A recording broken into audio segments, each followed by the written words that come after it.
Pakistani TV industry की मारूफ अदाकारा सहर खान ने पॉडकास्ट में मेहमानों को बुलाकर उनकी तजलील और शर्मिंदा करने को घटिया ट्रेंड करार दे दिया।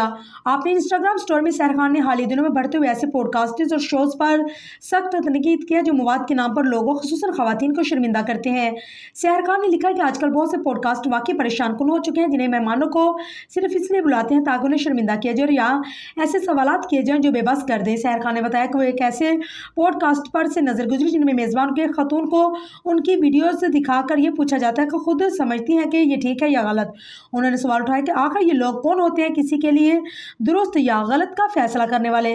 मजीद कहा कि किसी को यह हक नहीं कि दूसरों की जिंदगी के तरीके पर हुक्म चलाए। जिंदगी अल्लाह ने दी है और इंसान खुद जवाबदेह है। गलत और सही का मामला बंदे और खुदा का है। अदाकारा ने लोगों को खबरदार किया कि ऐसे प्रोग्राम में जाने से गुरेज के जहाँ मकसद सिर्फ बेइज्जती हो। अफसोस है कि ये शख्स बार बार मेहमानों को सिर्फ नीचा दिखाने के लिए बुलाता है। उन्होंने नाम लिए बगैर मेजबान को मुखातिब करते हुए कहा कि अपनी जिंदगी जियो और दूसरों को तकलीफ देना छोड़ दो। अगरचे सहर खान ने किसी का नाम नहीं लिया मगर इसका बयान ऐसे वक्त में है जब रेहान तारक की पॉडकास्ट में टिकटॉकर स्टार वर्दा के साथ तहजीब का मेज रवैया सोशल मीडिया पर जेर बहस हुआ। शो में मेजबान ने वर्दा मलक की अपनी वीडियो चलाई जिसमें वो डांस कर रही हैं या पोल में तफरीह कर रही हैं और बार बार उनसे पूछा गया कि ये जायज़ है।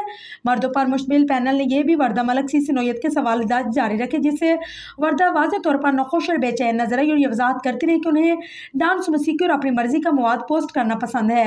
वाज़ेह है कि माजी में मरूफ यूट्यूबर नादर अली भी ऐसी पॉडकास्ट में मुतनाज़िर खवातीन को निशाना बनाने वाले सवालात पर तनकीद का सामना कर चुके हैं।